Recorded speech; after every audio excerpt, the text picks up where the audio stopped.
Olá, queridos, graça e paz. Eu sou o Bispo Daniel Anacleto, seu diretor de missões da Igreja Cristo Vive. Estou aqui para ombrear o nosso apóstolo Miguel Ângelo, nossa bispa Rosana, nossos bispos primares, toda a família apostólica, o corpo ministerial da sede, ombreá-los nessa aproximação. Eu quero aproximar você de nós. Eu quero mostrar a você a Igreja Cristo Vive. Eu quero ser um canal facilitador para você. Para isso, mande um e-mail para mim, bispo.daniel@igrejacristovive.com.br. Eu estou habilitado a te ajudar. Eu tenho autoridade delegada pelo nosso apóstolo Miguel Ângelo para isso, com o chamado profético de Deus. Então aproveite, bispo.daniel@igrejacristovive.com.br, o seu canal Cristo Vive.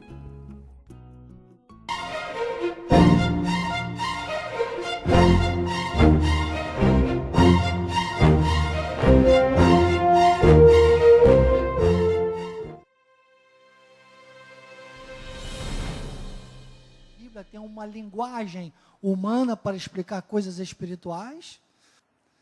Por isso que existem tantas pessoas que se dão bem, às vezes na política por causa da Bíblia, outros se dão bem na área poética por causa da Bíblia. Tem a parte profética, que tem que ter um cuidado tremendo, porque se a pessoa pegar a parte profética com más intenções, nós vamos ter o quê? Vamos ter muitos lobos vorazes, nós vamos ter muitos pauladores frívolos, nós vamos ter mercenários, nós vamos ter exploradores da fé, nós vamos ter tudo isso.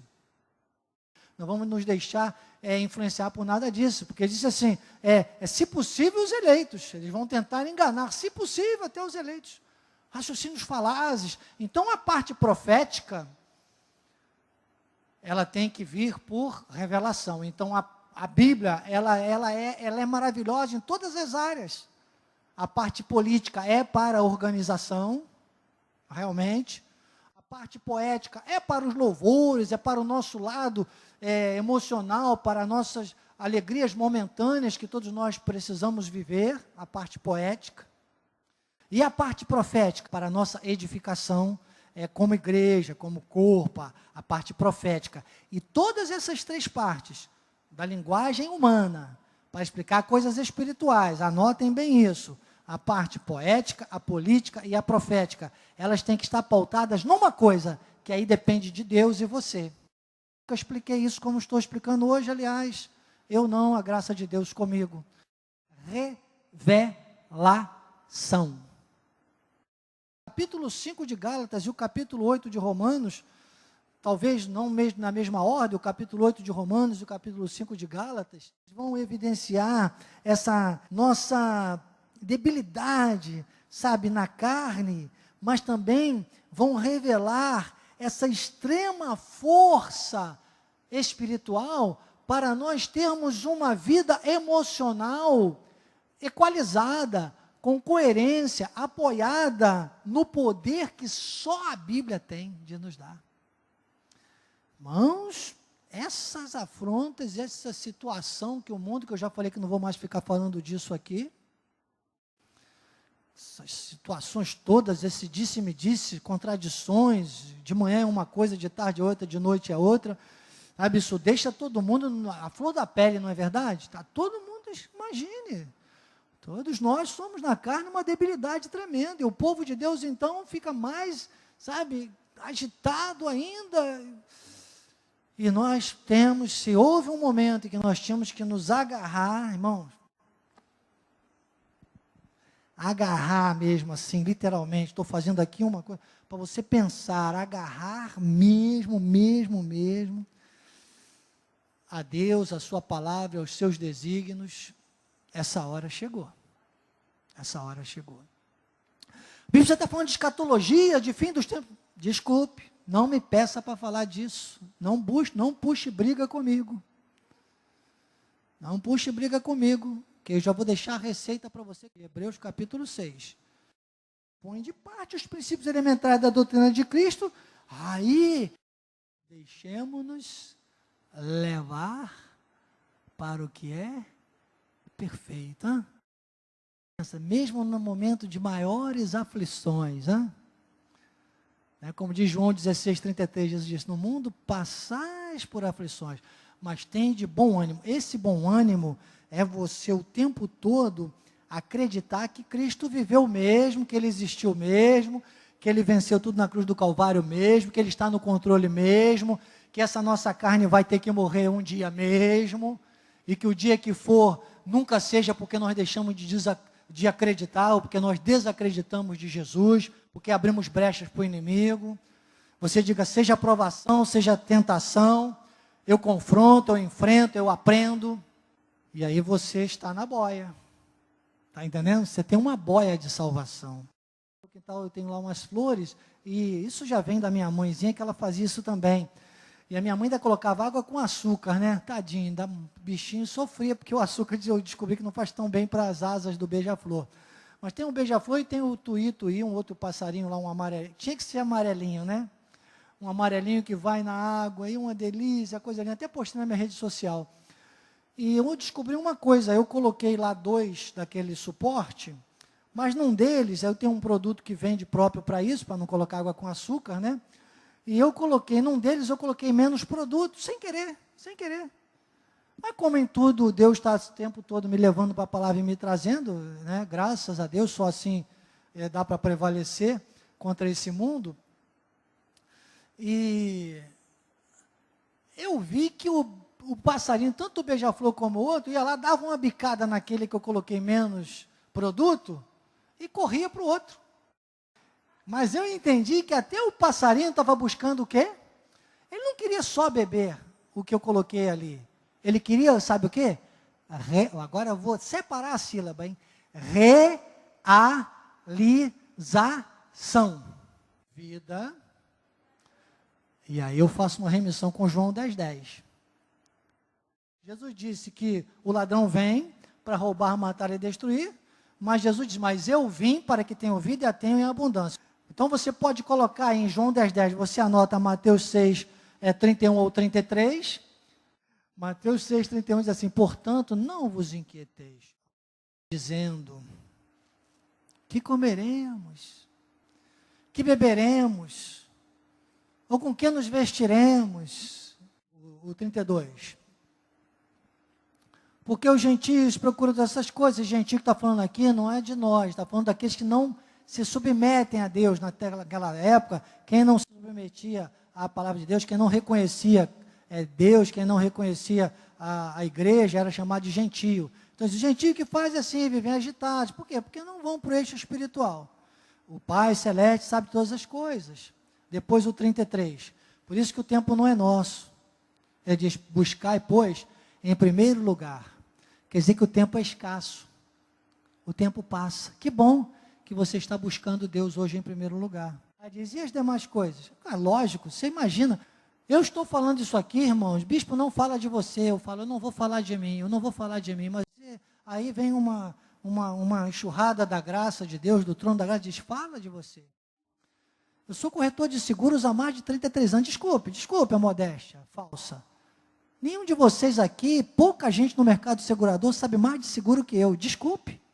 Olhos nos olhos, desculpa lá, eu não estou aqui, sabe, inventando nada. Há mais de 35 anos, o Tiago estava engateando, eu estava tirando meu curso de corretor de seguros.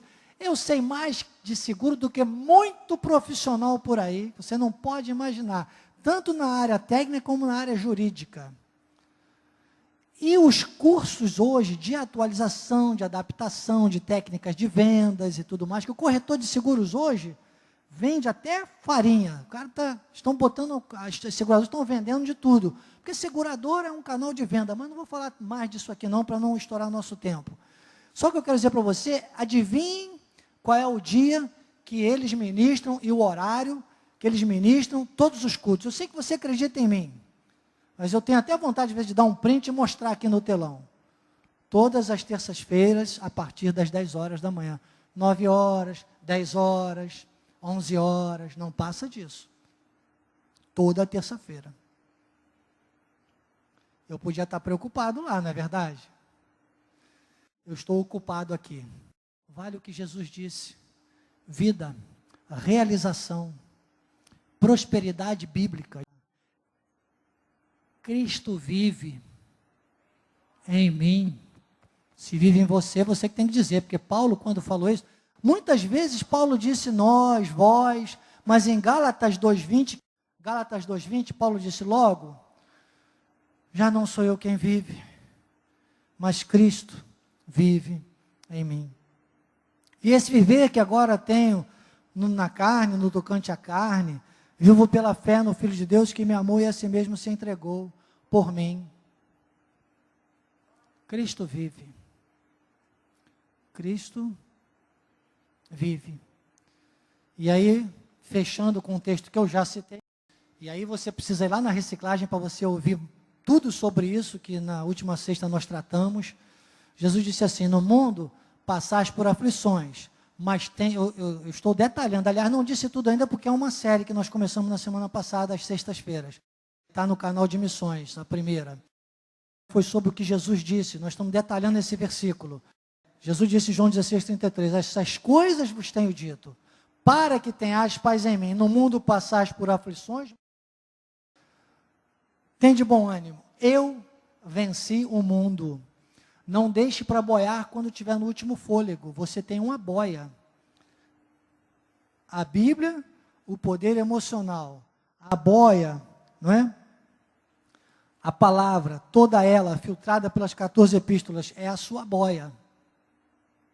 Ó, colocou aqui, antes de faltar fôlego, irmãos, né? Colocou aqui, introjetou, recebeu, está toda introjetada, está na tua mente, no teu coração. Você vai boiar, vai ficar boiando, vai ficar, sabe? As pessoas vão falar, poxa, parece doido, não está vendo, será que ele não assiste televisão? Será que não... Vão se surpreender com você. Você vai fazer coisas e acreditar em coisas, em fatos da Bíblia, que as pessoas vão ficar assustadas. Jesus disse, eu venci o mundo. Jesus só viveu 33 anos aqui na terra. Que cada dia que você viva aqui na terra, valha a pena. Sabe o que você tem que dizer para a sua carne toda hora? A mesma coisa que Jesus disse, ali no finalzinho. Depois já assiste a reciclagem da última sexta e tenta assistir as próximas que eu não, a graça de Deus comigo, vamos detalhar esse versículo aí todinho. Ele disse, eu venci o mundo, cada dia. Vivamos nós 33 anos, eu, graças a Deus, já até passei disso, né? Estou chegando aí aos 60 em outubro, se Deus assim confirmar na minha vida. Se confirmar eu chegar a 60, 70, 80, 90, 100, eu quero viver, acreditem. Eu quero saber, eu não, a graça de Deus comigo, é quem vai estar vivo, mais vivo do que eu. Vamos estar vivos, mais vivos. E para nós estarmos vivos, mais vivos, vivendo a prosperidade, vivendo a revelação, vivendo com realização, nós vamos ter que convencer a nossa carne o tempo todo e vamos ter que poder dizer à nossa carne. Ai, você me dá um minuto para eu dar mais um testemunho? Aquele do cocô. Lembra que eu falei há uns dias que tinha uma vizinha que colocava um saquinho com as fezes, vou falar fezes, fezes é melhor, né? Fezes. Ela pegava o cachorro que não é pequeno, você imagina o tamanho da fezes, quanto maior o cachorro, maior o tamanho das fezes. Você tem uma ideia, eu lá da minha sala, eu escuto, tudo isso é o mundo, tudo é a afronta do mundo, eu escuto o cachorro roncando, que não é ela que puxa, não é ela que passeia com o cachorro, é o cachorro que passeia com ela. E o bicho vai puxando e eu fico,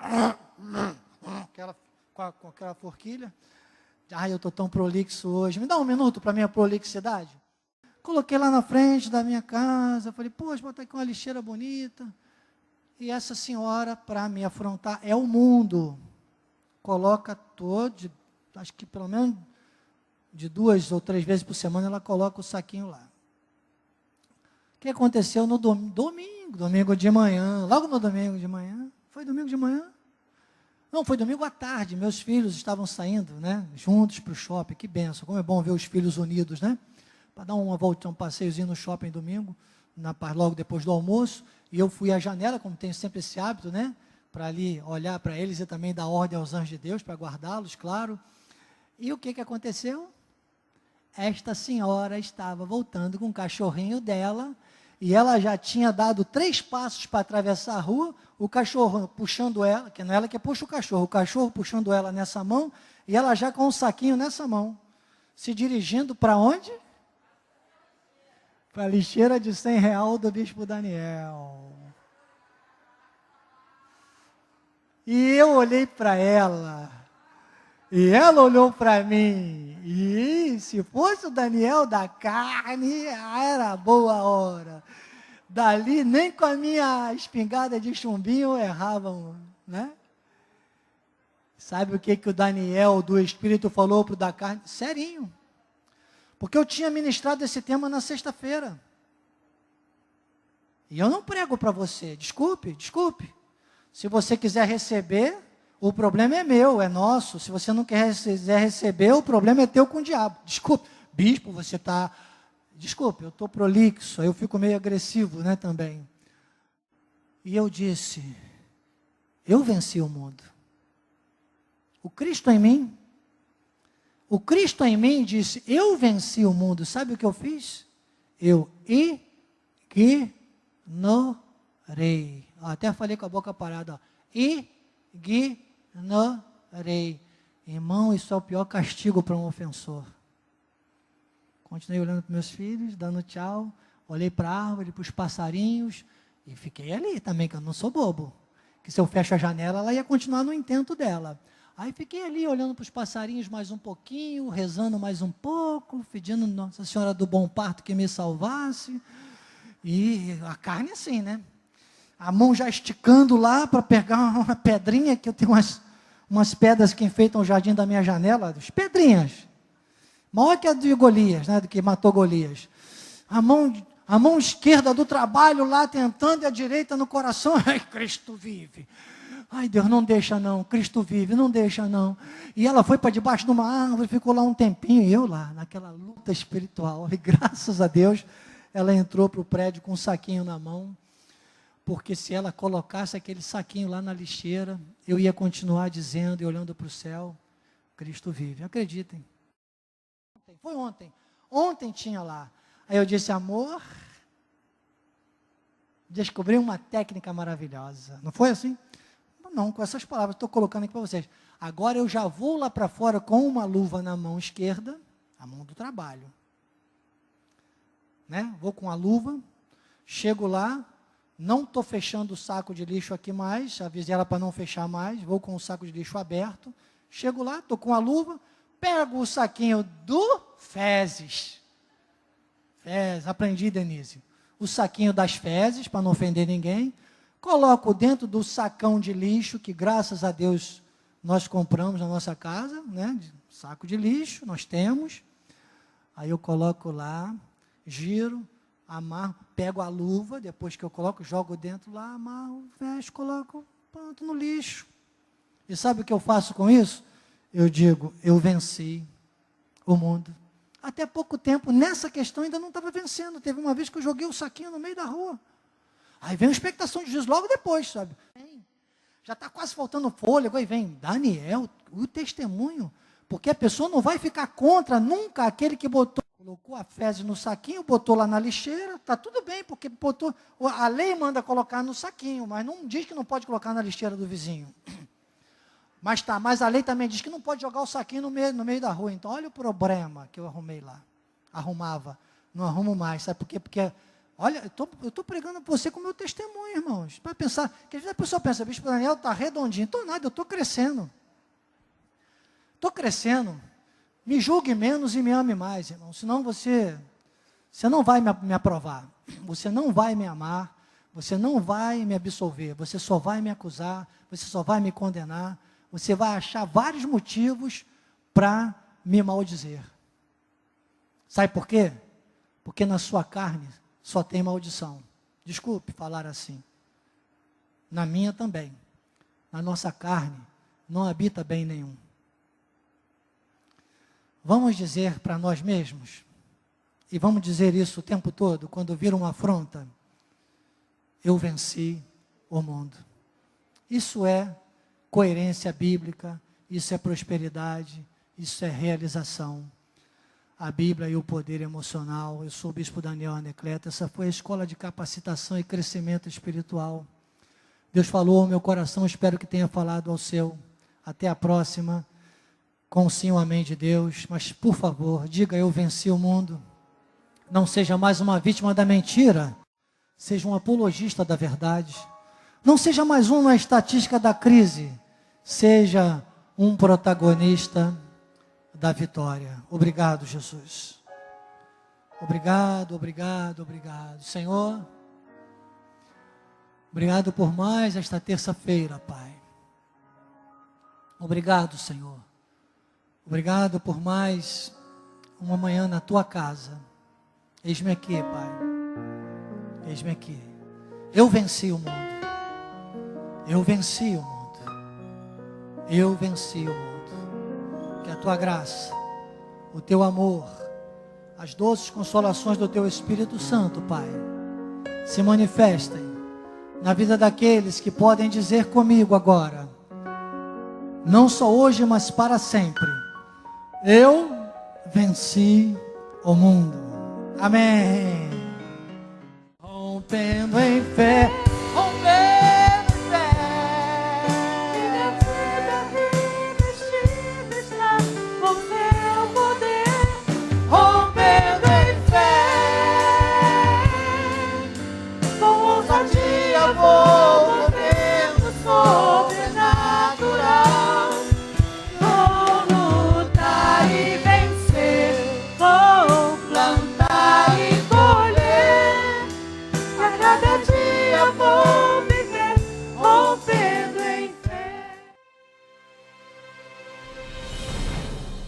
Sabe que quando você ouve a palavra, Deus toca no seu coração. E quando você decide, age em linha com a palavra, você toca no coração de Deus. Olha que bênção, né? Isso aí já é uma nova que eu estou jogando para você, que é para terça-feira. Nosso momento do ofertório, eu vou mostrar isso também para os nossos amados. Ou seja, você quando ouve a palavra, é Deus tocando no seu coração.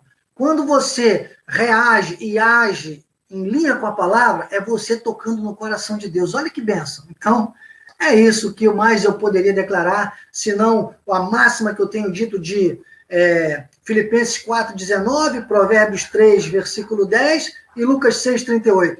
É para encher, é para transbordar. Consulta lá depois, Filipenses 4,19. Supridas as necessidades segundo a riqueza em glória do nosso Deus. São recursos ilimitados. Consulta Provérbios 3,10. Diz que quando você honra no 9, depois você recebe de Deus celeiros fartos e lagares transbordantes. E Lucas 6,38, doutor Lucas, diz: dá e dar-se-vos-á, o que é uma boa medida, ele diz, ele é recalcada, é sacudida e é transbordante. É número ministerial, a boa medida, ele é recalcada, sacudida e transbordante. Assim como a vontade de Deus é boa, agradável e perfeita. Tem o elo de Deus, você toca no coração de Deus. Imagine, você honra a Deus, e quando nós honramos Deus, amados, os céus realmente, que já estão abertos por Jesus na cruz do Calvário, materializam, manifestam a graça abundante sobre cada um de nós. Amém? Você recebe? Recursos limitados e consumo orientado? Amém. Glórias a Deus. Se você ainda não mandou, continue mandando seus comprovantes, tá bem? Glórias a Deus. Deus seja louvado. Janaína dizendo, já mandamos o comprovante. Isso aí, pastora. Nós vamos deixar para ler uma vez por mês, tá bom? Porque também, muitas vezes eu acabo na correria da semana, não anotando todos que mandaram. Eu vou preferir deixar para sempre que eu fechar o relatório, citar nome por nome, tá bom? Vamos avançar? Vamos? Vamos lá. Chegamos ao momento do tema que muitas vezes não se entende, né? Com hermenêutica, com exegese hermenêutica, exatamente trazendo para os nossos dias o que Paulo está falando ali, tratando com a igreja dos Filipenses, quando ele diz regozijai-vos. Eu quero começar com você, dizendo o seguinte, na versão revista e atualizada, essa palavra está regozijai-vos. Na versão revista e corrigida, João Ferreira de Almeida, está alegrai-vos. Como bem, em algumas outras versões também, é mais comum a palavra alegrai-vos, porque esse regozijar tem a ver com a postura de alegria. Tem a ver com um reposicionamento nosso nesta terra, independente da esfera que vai estar sempre nos envolvendo de negatividade do mundo e das tendências da nossa carne e dos dardos inflamados do maligno e do mistério da iniquidade que já opera, nós vamos ter sempre um reposicionamento de felicidade. A nossa resposta vai ser uma resposta de alguém que é feliz. Então, este desdobramento da máxima que Paulo traz ali na igreja dos Filipenses é dizer, olha, independente do que vocês estão vendo, o momento era muito dramático, para ele, inclusive. Ele diz, regozijai-vos, regozijai-vos. Filipenses 4, então, do versículo 3 ao 9, que fundamentam o nosso tema de hoje, Paulo faz uma carta e diz, a ti, fiel companheiro de jugo, também peço que as auxilies, pois juntas se esforçaram comigo no Evangelho, também com Clemente e com os demais cooperadores meus, cujos nomes se encontram no livro da vida. E esse livro da vida que Paulo está declarando aqui não é um livro para a salvação. Paulo está falando de pessoas que se encontram no livro da vida, é o livro dos viventes, estão vivos, estão conosco, estão aqui, estão nesta terra, estão vivendo nesta terra e estão tendo esta oportunidade conosco. Esse povo mantenha-se despertado, né? Mantenha-se conectado. Aí ele traz, no versículo 4, ele diz, alegrai-vos sempre no Senhor. Então ele diz, regozijai-vos sempre no Senhor, na versão revista e corrigida. E na atualizada, alegrai-vos, alegrai-vos. Seja a vossa moderação conhecida de todos os homens, perto está o Senhor, ou seja moderado. Qual é a moderação que Paulo está dizendo aqui? É que você seja modulado, que você seja coordenado nas suas emoções pela presença do Senhor na sua vida. Ou seja, agindo, perto está o Senhor, a força de Deus está em você, está na sua vida. Onde está a felicidade? A felicidade do cristão está na verdade da Bíblia, na sua vida. Está na prática da palavra, está na prática da felicidade. Por isso que a felicidade, você não acha em lugar nenhum, a felicidade é para ser praticada. Aí ele traz uma receita, né? Quando ele fala como será conhecida essa nossa moderação. Ele diz, não andeis ansiosos de coisa alguma. Em tudo, porém, sejam conhecidas diante de Deus as vossas petições, pela oração, pelas petições, pela oração, pela súplica, com ações de graças. E a paz de Deus, que excede todo entendimento, guardará o vosso coração e a vossa mente. Finalmente, irmãos, tudo que é verdadeiro, tudo que é respeitável, tudo que é justo, tudo que é puro. Esse versículo 8 de Filipenses, quando eu descobri, irmãos, eu vivo isso, repito isso diariamente, acredite. São mais de 60 mil pensamentos a cada 24 horas que passam pelo nosso sistema nervoso central. Você imagina. Tem dia que o meu sistema central fica nervoso. Claro, na carne, irmãos. Ele diz, mas tudo que é verdadeiro, tudo que é respeitável, tudo que é justo, tudo que é puro, tudo que é amável, tudo que é de boa fama, isso aí ele traz o filtro, né? Isso aí é um filtro para os nossos pensamentos, para você. O que você vai ocupar os teus pensamentos? Ele diz, se alguma virtude há, e se algum louvor existe. Então, de tudo isso, ele ainda completa, ele diz, isso e mais, que passar pela tua mente, se alguma virtude há, e se algum louvor existe, seja isso que ocupe o vosso pensamento.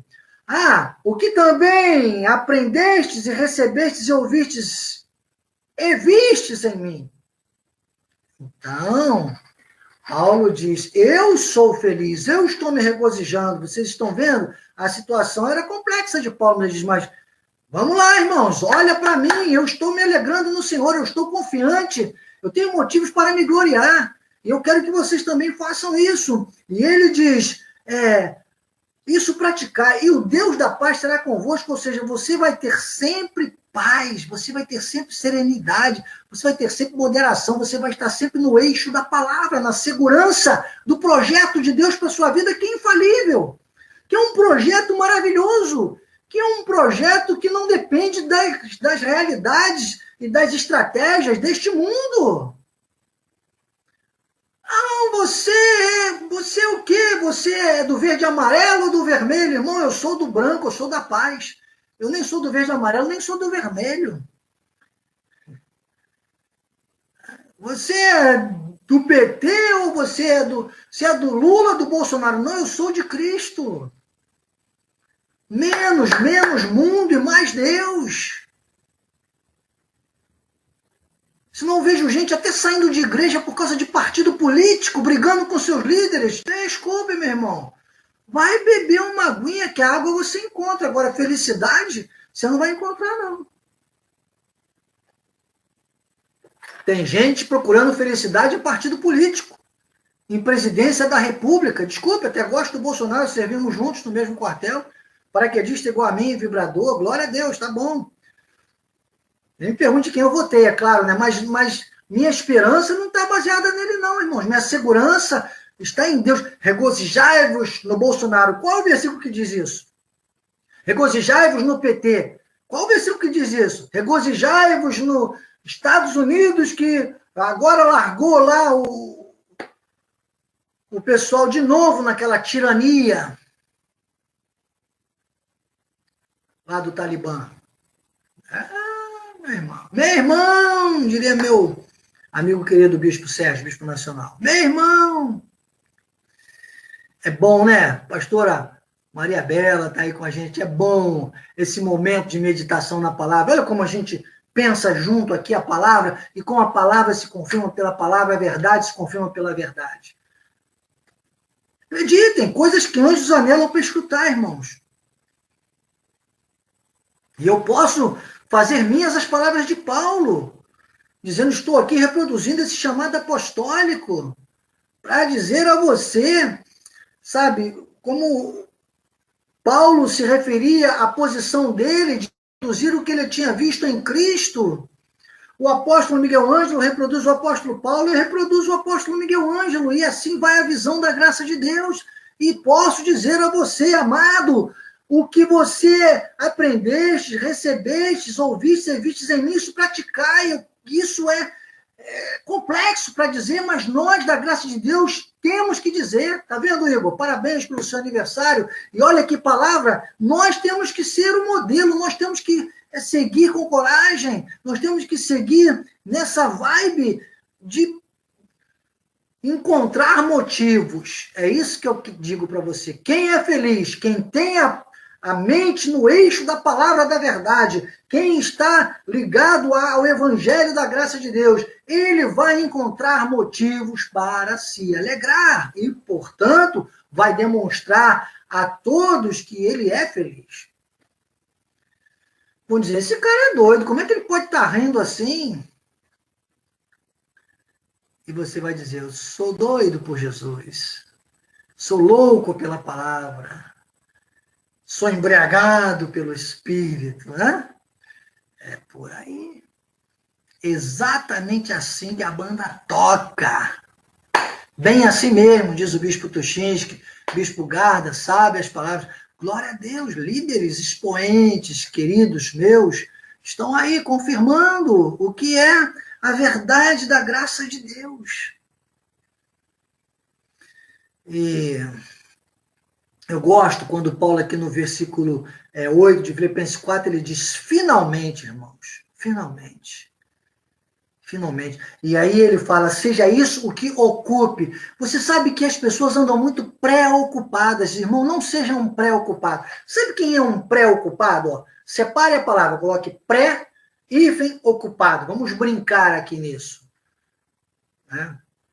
Vamos separar, vamos colocar pré, coloque um acentozinho, coloque um hífen, coloque ocupado. E pense nessa palavra assim, separada. Bispo, não é assim que se escreve, eu sei que não.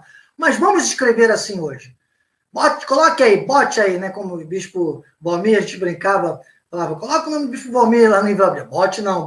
Bote, pode botar, bote aí. Diga, pré, com acento, pré, tracinho, ocupado. Depois você diga, quem é pré-ocupado nunca vai poder ser um ocupado. Quem é ocupado não tem tempo para ficar pré-ocupado. Porque o pré-ocupado, ele se ocupa antes de se ocupar. Ih, que confusão, né? Sabe aquela pessoa que diz assim, ai, eu estou tão preocupada porque aquela plantinha ali está no sol seco, eu estou preocupado demais. E fica preocupado. Por que ela não vai lá, pega a plantinha e coloca na sombra? Tem gente que fala assim, essa planta gosta de sol, essa planta gosta de sombra, eu gosto muito de planta, por isso estou usando essa ilustração, essa analogia, e eu digo para você, planta não gosta de sol nem de sombra, planta gosta de cuidado, assim como o ser humano gosta de cuidado. Então, ao invés de você se preocupar, ocupe-se com as coisas, situações e pessoas. Ocupe-se em procurar motivos para ser feliz. E você vai encontrar na palavra. Você vai viver a palavra. E você vai viver regozijando no Senhor. Quem está no Senhor vai encontrar sempre motivo de regozijo. Isso aí, preocupado. É assim que vivem os cristãos hoje em dia. Eu falo os cristãos. Tem cristão tão preocupado que no domingo, às vezes, ao invés de ir para a igreja, fica assistindo a televisão para poder ver o que o canal de televisão publicou sobre a pandemia, sobre a vacina, sobre isso, sobre aquilo,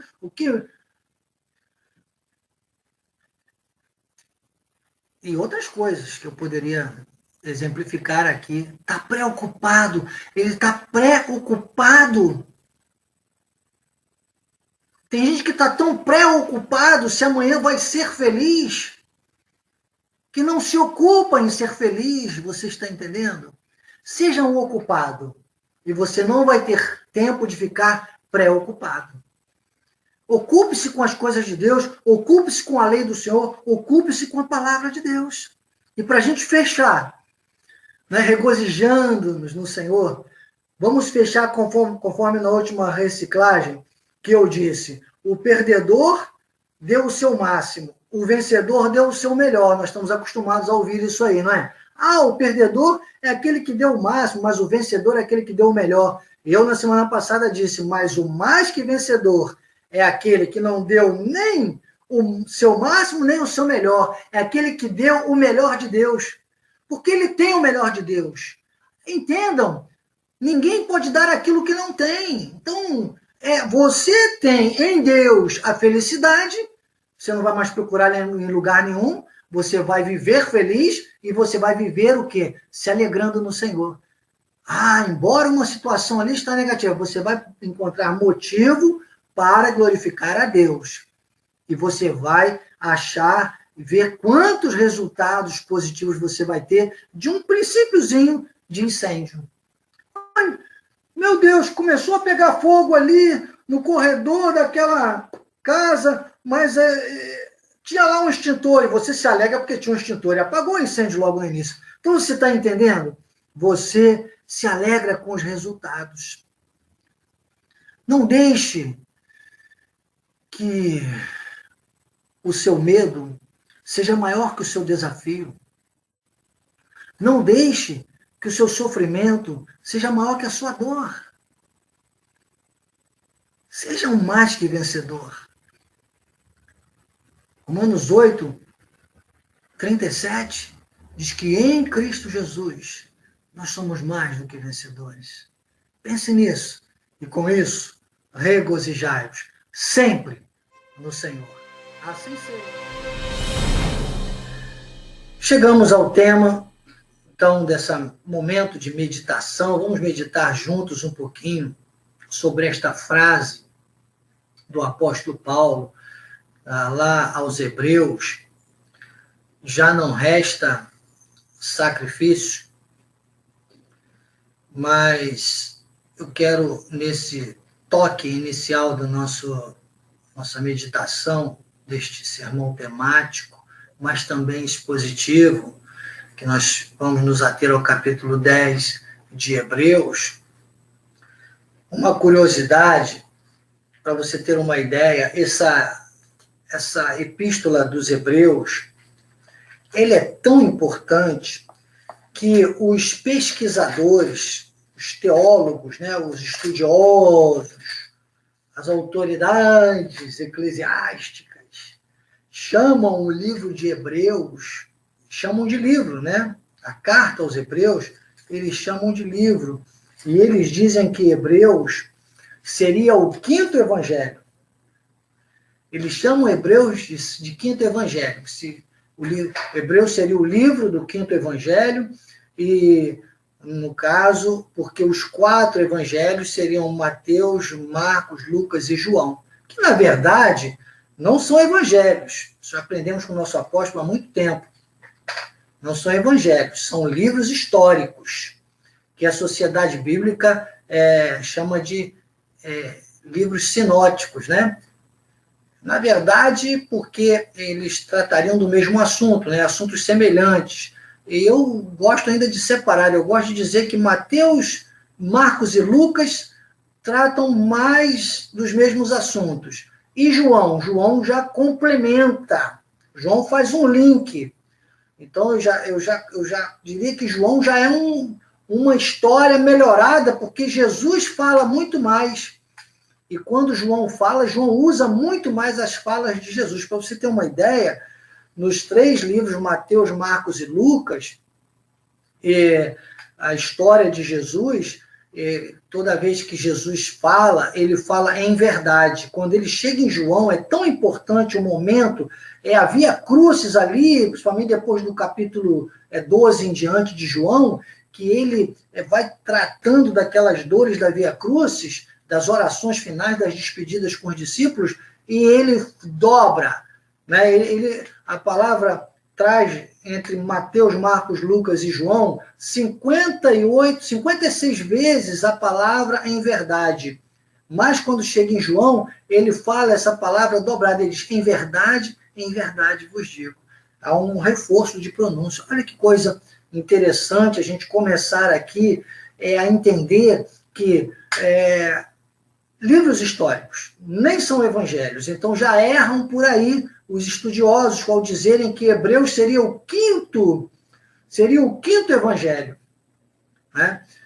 E eles, quando fazem isso, eles não estão querendo honrar Hebreus, não. Geralmente são aqueles que contestam que Hebreus teria sido uma das epístolas de Paulo. Então, porque como Hebreus não registra muito claramente, é um único livro que Paulo não se coloca, e você já vai entender melhor comigo isso, eles então querem questionar, né, a legitimidade da autoria do livro sendo de Paulo, sendo que isso cai por terra, porque na palavra final ali ele encerra exatamente com a mesma saudação que ele encerra nos outros livros. Sem contar que toda a fala é muito parecida com o que ele, a forma de falar, ele fala nas 14 epístolas, apesar dele não se colocar como pessoa, e ele também confirma tudo. Então, Hebreus não é o quinto evangelho. Ele é muito mais importante que um quinto evangelho. Hebreus é conclusivo. Então, a epístola, que não é livro, a epístola, a carta, livros são históricos. Mateus, Marcos, Lucas e João. São livros históricos. Atos, uma ata dos apóstolos, registra os atos dos apóstolos. Hebreus, o que é, bispo? Hebreus, a 14ª epístola do apóstolo Paulo, que ratifica, que conclui, que confirma todas as outras epístolas. Por isso a importância do livro de Hebreus. Então, esses pesquisadores, né, que misturam tudo, os livros sinóticos, que eles fazem um resumo dizendo, olha, esses 4 primeiros teriam narrado o nascimento, a vida, a morte, a ascensão e a ressurreição. E aí Hebreus é o 5º, porque Hebreus seria o que retrata o ministério de Cristo celestial. Erraram novamente, porque esta fala de Paulo na sua epístola aos Hebreus, ela faz um fechamento, ela faz um link, ela não fala do espiritual apenas, ela faz uma separação. O livro de Hebreus, ele finaliza, olha essa frase, uma definição, tá?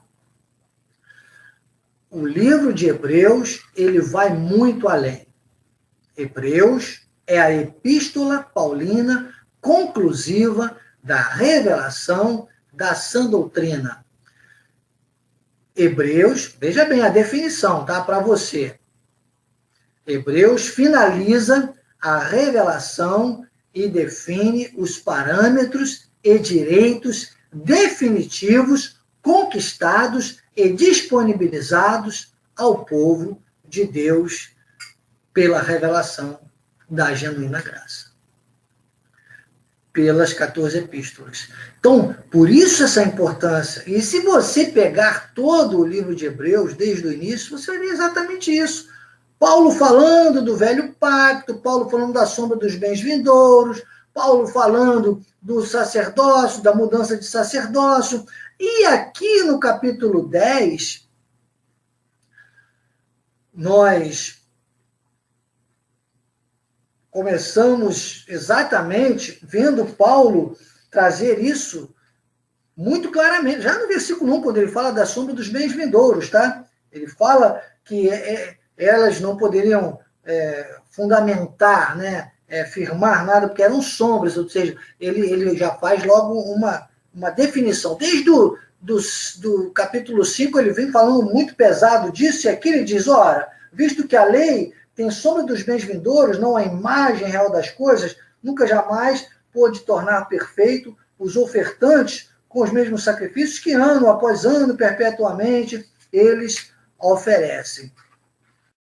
Quero fazer uma consideração sobre esse versículo 25, que diz assim, não deixemos de congregar-nos, como é costume de alguns, antes façamos algumas admoestações, e tanto mais quanto vedes que o dia se aproxima.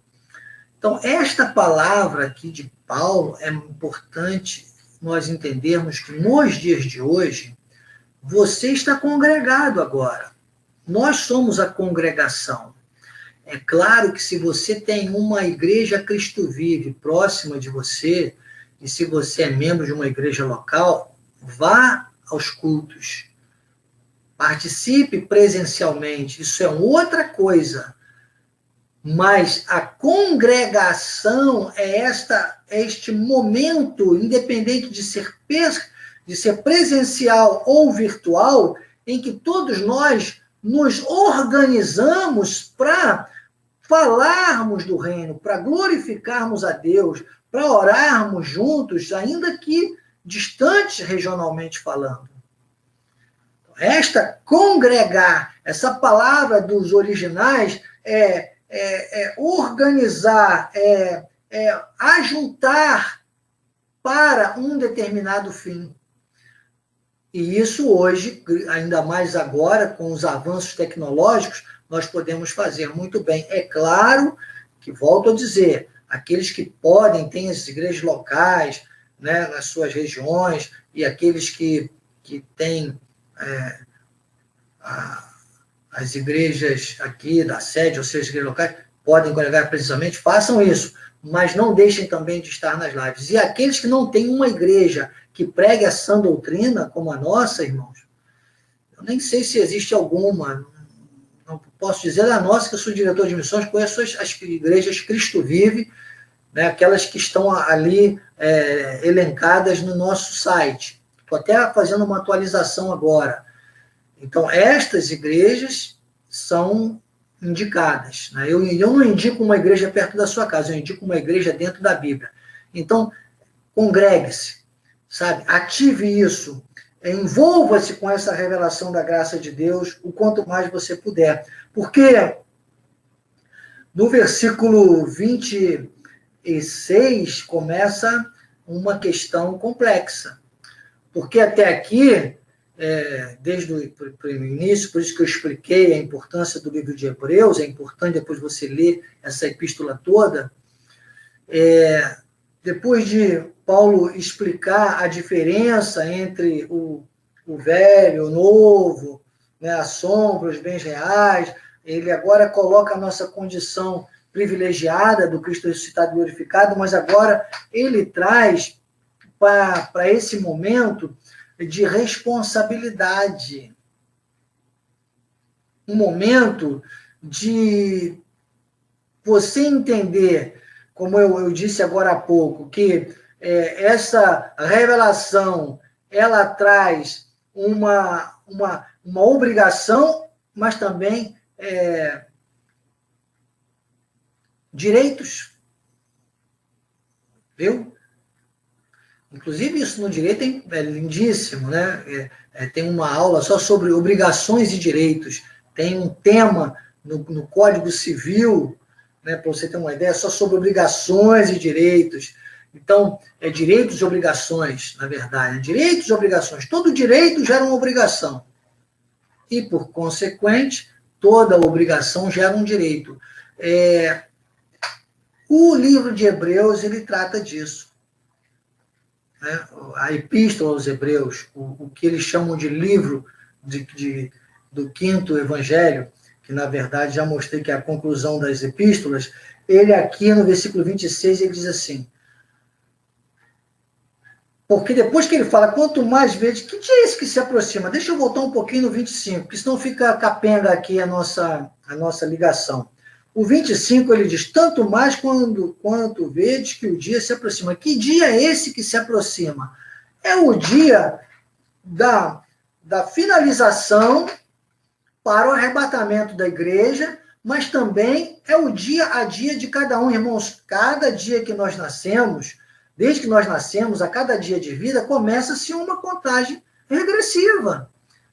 Quando a gente vive, tinha até um corinho que a gente cantava antigamente, assim, um ano mais de vida. Não é um ano mais de vida, é um ano menos. Cada ano é menos um ano. Eu agora vou completar 60 anos. Não esqueçam, 14 de outubro, hein? Não se esqueça de mim, né? Olha como eu gosto de camisa amarela. 14 de outubro. Mas eu não vou estar completando 60 anos. Eu vou estar colocando os pés no 61, porque 60 eu já vou ter vivido completamente, né? Eu vou ter completado 60 anos. Você completa 60 anos. Você não vai estar, agora eu vou viver os meus 60 anos. Não, você vai viver os 61. Os 61. Porque quando você completa um ano de idade, você já viveu um ano. Ninguém nasce com um ano de idade. Você está entendendo? Parece coisas óbvias. Às vezes minha filha, a Luísa, vai fazer agora 15 anos, ela diz, pai, você leva às vezes muito tempo explicando, mas é importante. Isso aí é aquele toque de reflexão para a gente não perder. Irmãos, nós não temos tempo a perder. Aliás, nós nem temos tempo, porque se o tempo fosse nosso, ele ficava, ele não passava. E Paulo, ele diz, o dia se aproxima. Você está entendendo? O dia se aproxima. Ah, meu irmão. Se aproxima. E aí ele traz uma chacoalhada no versículo 26, que ele diz, porque se vivermos, é o direito e responsabilidade. Você vê, se você tem intrepidez para entrar no Santo dos Santos, você agora tem acesso direto ao Pai, você tem a mente de Cristo, você tem a palavra revelada, tudo já, não há mistério, o evangelho revelado. Você tem um apóstolo que prega 42 anos, um ministério imaculado, você tem uma doutrina sã, você tem aquilo que foi trazido do terceiro céu pela vida do apóstolo Paulo. Você hoje tem uma igreja que, sabe, tem essa palavra poderosa, e quantas vezes desculpa eu falar você, mas olha, estou apontando aqui, ó, para mim também. Quantas vezes nós negligenciamos? Nós negligenciamos. Negligenciamos. Quantas vezes? Né? Na rotina, tal, imagina aí, se bobear, o que vai acontecer? A pessoa escorrega. Diz a bispa Aninha, minha amada bispa nacional, Ana Carolina, né? Desliza na maionese, né, amor? Escorrega na batatinha e vai embora. E ele diz que a pessoa pode viver deliberadamente em pecado depois de ter recebido o pleno conhecimento da verdade. Quer dizer que uma pessoa pode viver deliberadamente em pecado. Se não pudesse, Paulo não estava falando isso aqui. Ele está falando isso aqui para os cristãos. Ele está explicando isso aqui para o povo de Deus. Existe filho de Deus salvo, que vai para o céu, porque é filho de Deus, faz parte dos 2/3, e se deixou arrastar. Começa, não é bem assim aqui, não é bem assim ali, assistindo outros lugares que que tem veneno na panela, que lançam uma palavrazinha que vai lá às vezes e coloca em dúvida. Dízimo. É da lei, é da graça. Dízimo. Irmão, dízimo, desculpe, para quem entende a graça de Deus, é pouco hoje. Hoje é generosidade.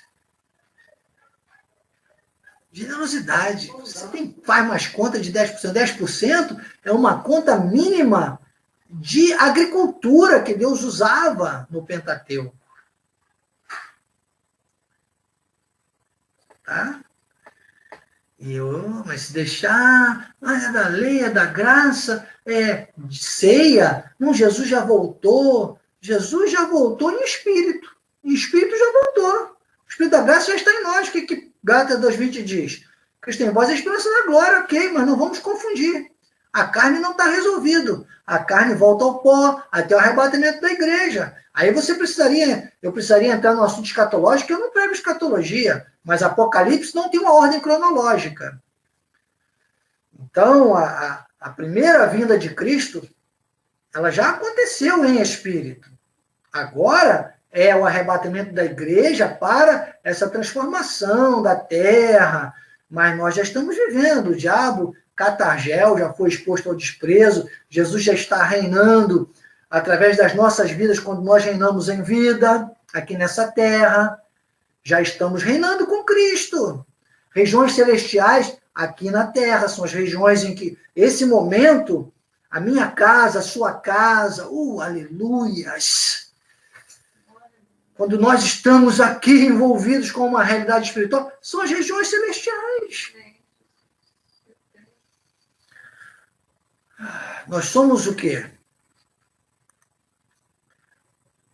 Nós somos o quê? Embaixadores de Cristo.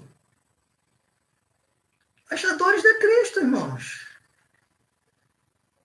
Nossas casas, e quando nós nos reunimos, então, quando a gente tem a oportunidade de estar num espaço físico, né, que é chamado de igreja, que na verdade reúne as igrejinhas, que somos todos nós, os cristãos, que são cristos pequenos, que somos todos nós, que crucificamos a carne, são as embaixadas celestiais. São as regiões celestiais, são as embaixadas dos céus.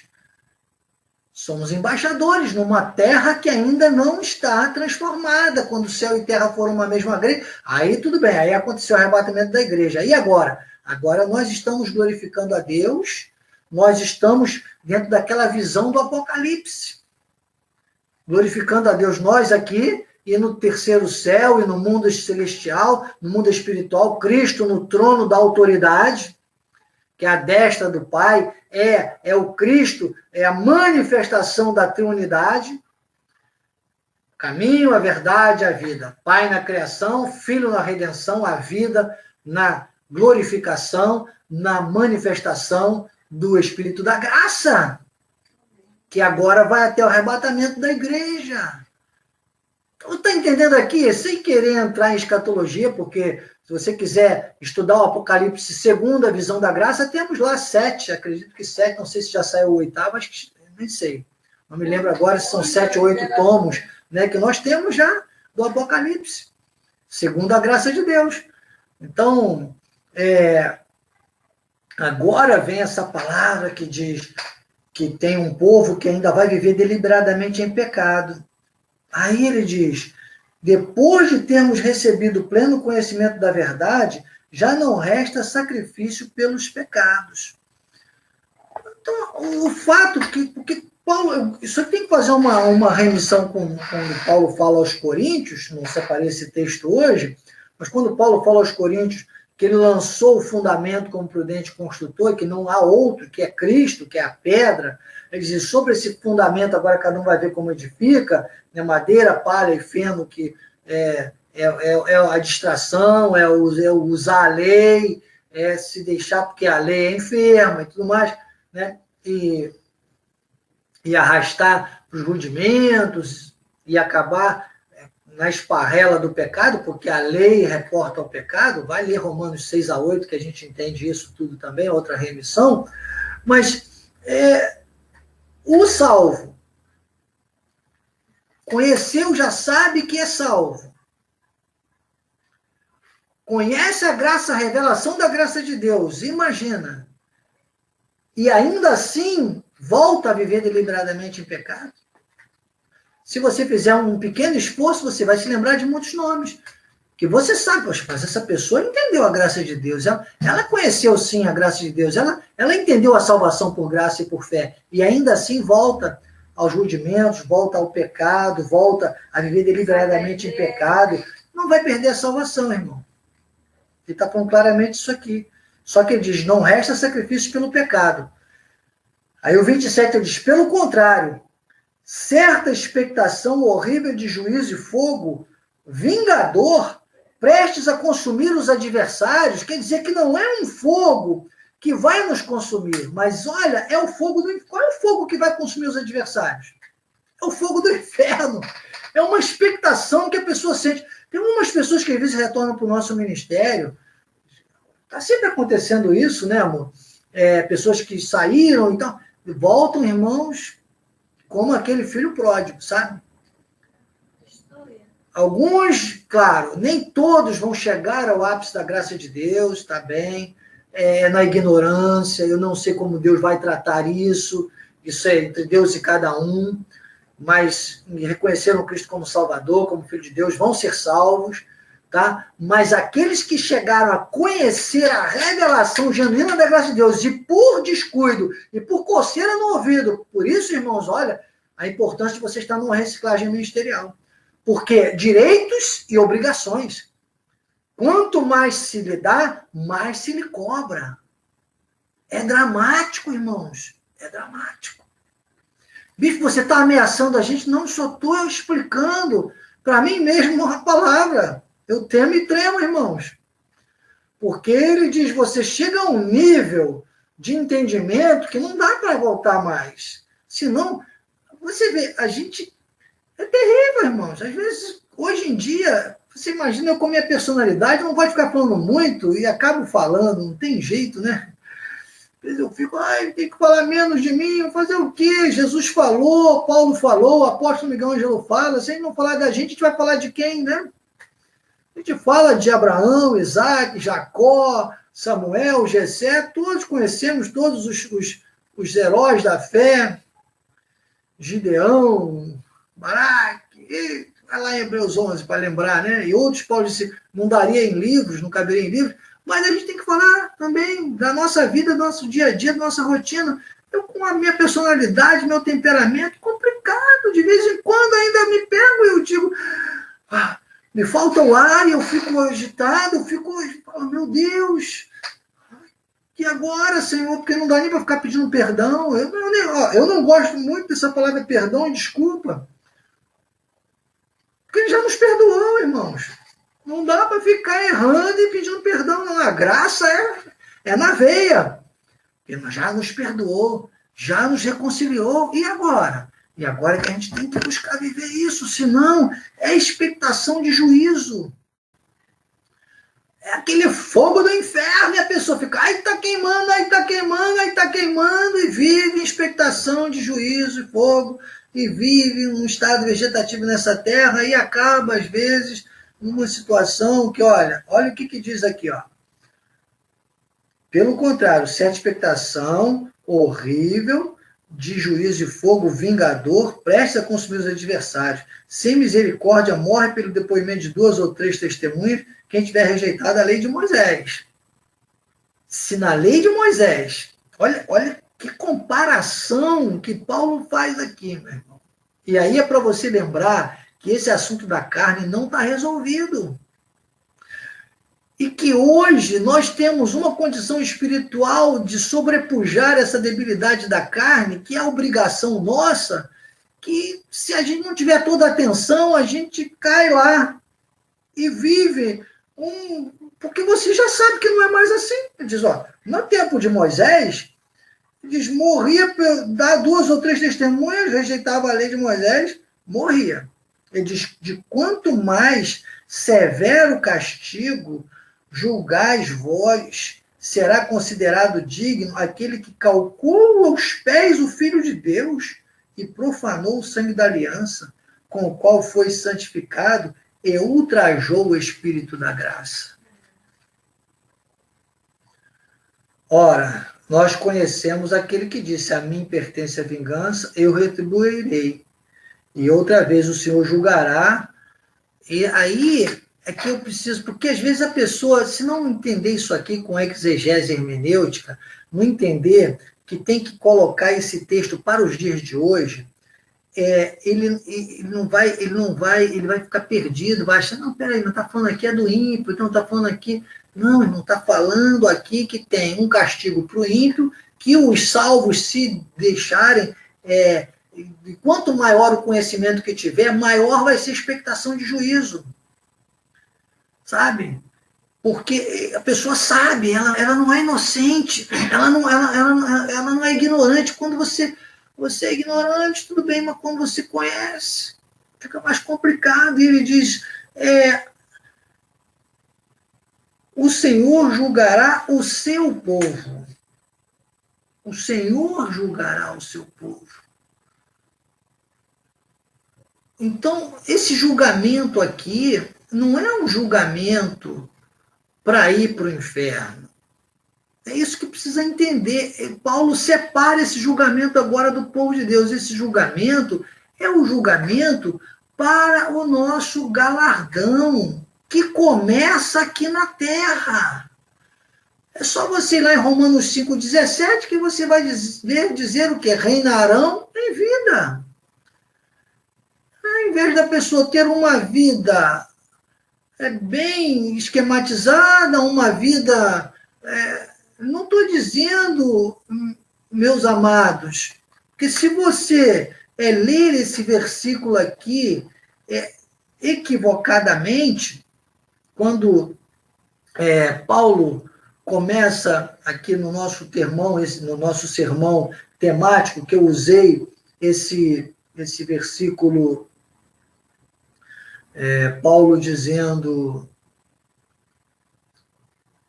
Cadê? Deixa eu voltar aqui nele.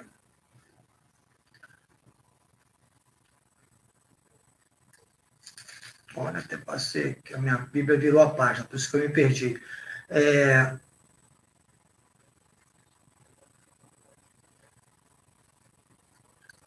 Aqui no versículo... tinha me perdido aqui. Aqui. Isso. Já não resta sacrifício. Já não resta sacrifício. Versículo 27. Às vezes, quando a pessoa vê...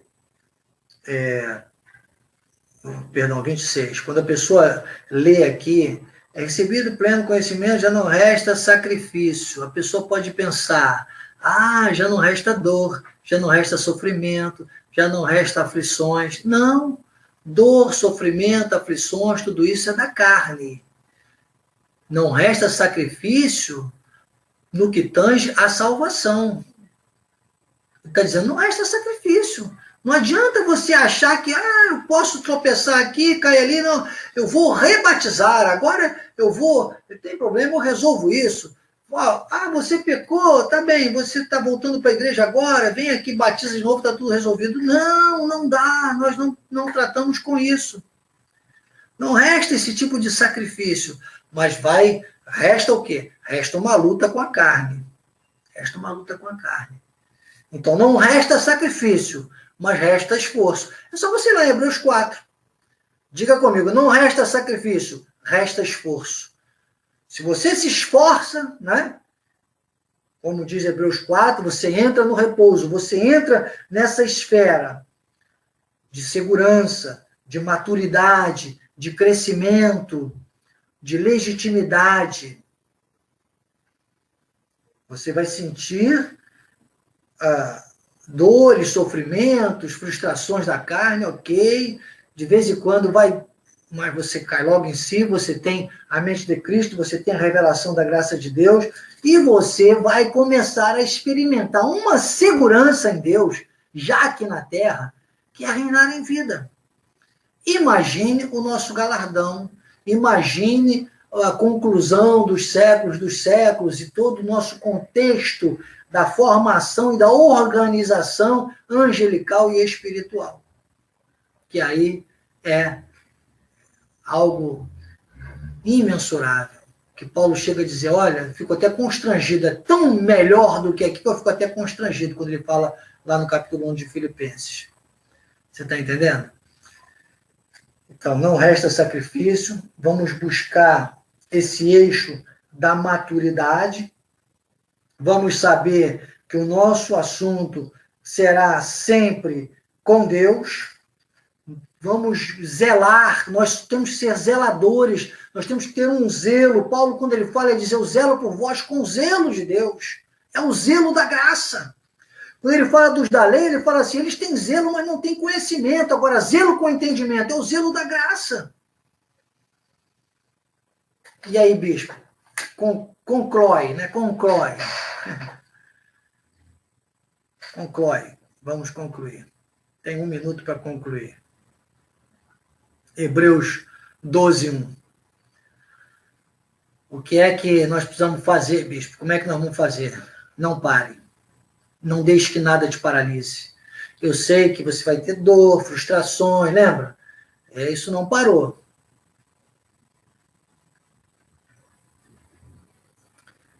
Sacrifício, não. Deus não quer sacrifício, Ele quer esforço. Esforça para cumprir a graça que você não vai fazer sacrifício, você está entendendo? Mas o esforço, como é que faz? Depende de esforço. Hebreus 12, 1. Portanto, também. Você vê que Hebreus 12 vem depois de Hebreus 11. Não parecer que a gente saiu do contexto desde o início, estou falando de Hebreus. Hebreus 11 vem depois de Hebreus 10. Hebreus 11 trata exatamente dos heróis da fé. E termina dizendo, Hebreus 11, para você ver que essa epístola, graças a Deus, está na minha mente e no coração. Termina falando que Deus preparou coisa superior para nós. Por nosso intermédio, até eles, os heróis da fé, que não viram só de distância a promessa, eles foram aperfeiçoados. Olha nosso direito e responsabilidade. Aí, Hebreus 12, que vem depois, logo no versículo 1, ele diz, portanto, entende? É um alerta. Também eu gosto dessa versão revista atualizada de João Ferreira de Almeida por causa disso. Ele diz assim, portanto, também nós, visto que temos a rodear-nos, quer dizer, você tem é como, nós estamos aqui, irmãos, acredita, é como se houvesse um redemoinho. Tem hora que é tanta, poxa, meus irmãos, tem tanta coisa que vem ao mesmo tempo, não é verdade? Eu sei que você passa por isso também. E quanto mais você quer crescer na graça, quanto mais você quer cumprir o teu chamado, é tanta situação, é tanta cilada, seta, armadilha, teus próprios pensamentos, que nosso maior inimigo é a nossa carne, irmão. É a mente da carne, que eu disse numa reciclagem há pouco tempo. A mente mente pra gente, não é verdade? E Paulo diz, visto que nós temos a rodear-nos, tão grande nuvem de testemunhas, desembaraçando-nos, olha o esforço. Diga, não é sacrifício, mas é esforço. Pode colocar essa frase aí. Não resta sacrifícios, mas precisamos nos esforçar. Resta esforço.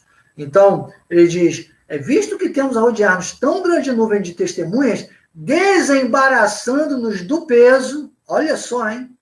E do pecado, máxima vênia, com uma interpretação aqui extensiva da palavra, máxima vênia ao Espírito Santo, eu diria, versão revista, atualizada e estendida do Bispo Daniel Anacleto, com todo o carinho e humildade, respeito que eu tenho pela sua vida, eu diria, desembaraçando de toda a lei e debilidade da carne, que tenazmente nos assedia.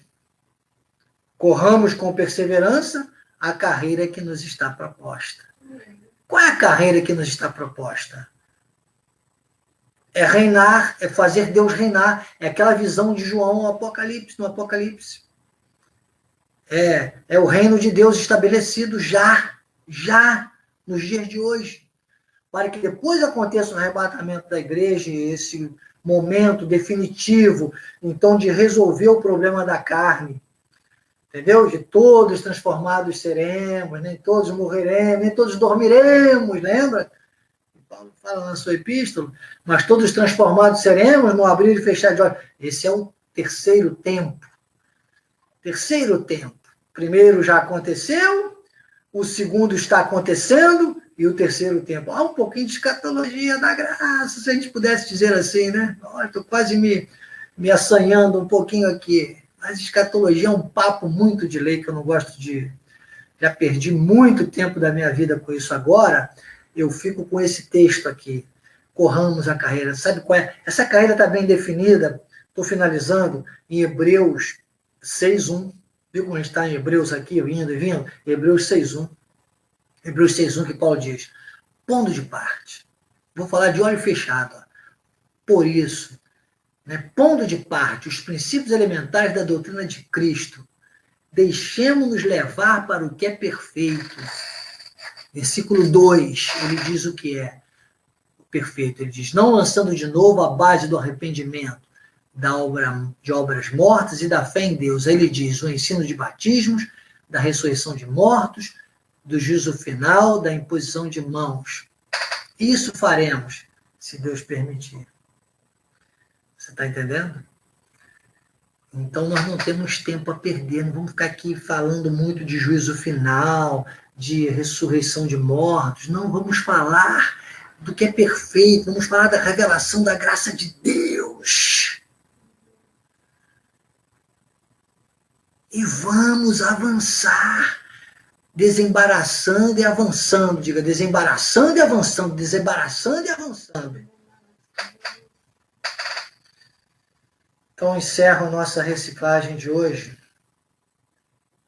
dizendo, como nós fechamos nas duas últimas reciclagens, o perdedor deu o seu máximo, o vencedor deu o seu melhor, o mais que vencedor deu o melhor que Deus lhe deu. É a graça revelada. É Romanos 8:37-39. É a graça genuína. E acreditem, a pessoa não pode dar aquilo que ela não tem. Nós temos e nós vamos dar. Viver, praticar e entregar. Repassar, reproduzir, testemunhar. Não seja mais uma vítima da mentira. Seja um apologista da verdade. Não seja mais um na estatística da crise. Seja um protagonista da vitória. Eu sou o Bispo Daniel Anacleto, com a minha linda e querida esposa Bispa Lídia, e esta foi mais uma reciclagem ministerial. Graça e paz.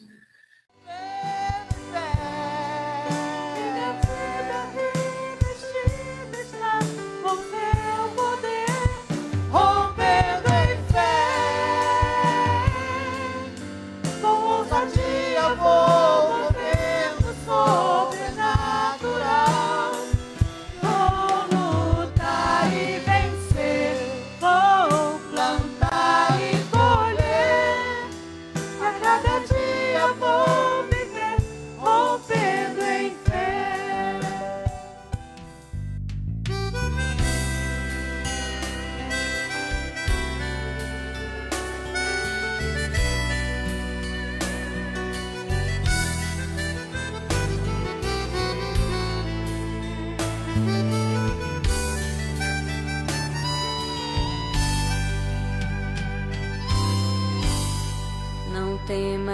não temas,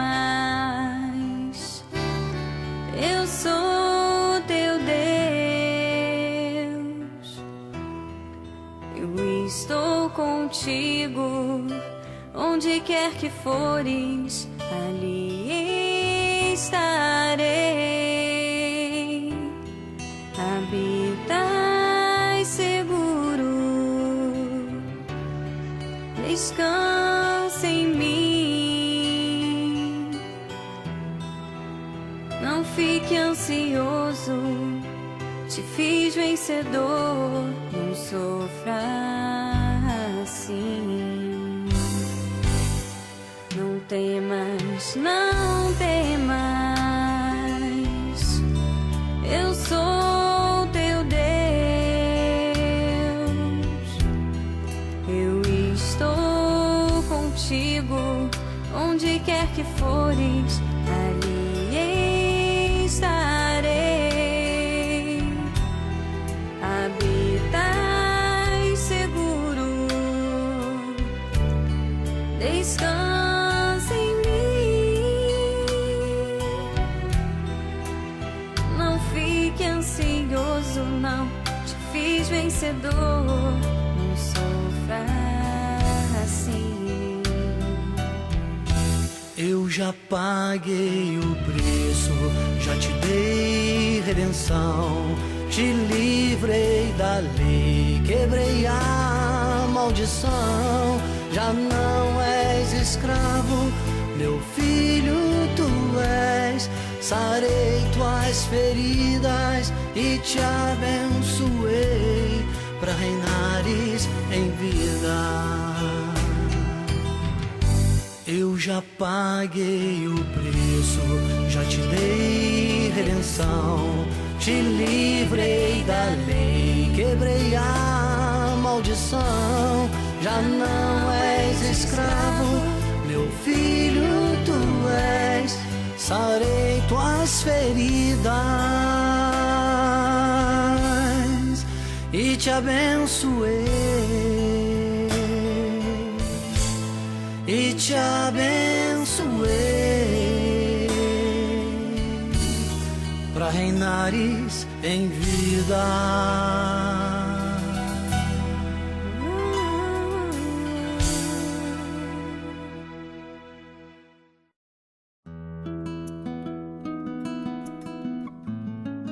Olá, queridos, graça e paz. Aqui é o seu diretor de missões, Bispo Daniel Anecleto. Eu quero te fazer uma solicitação, um pedido. Nós estamos em campanha, nós precisamos de aumentar o nosso espaço no YouTube e para isso precisamos de mais seguidores. Mas além disso, acima disso, nós queremos encorajar você a passar a mensagem. Então, divulgue o canal de Missões Cristo Vive, Missões Cristo Vive Oficial no YouTube.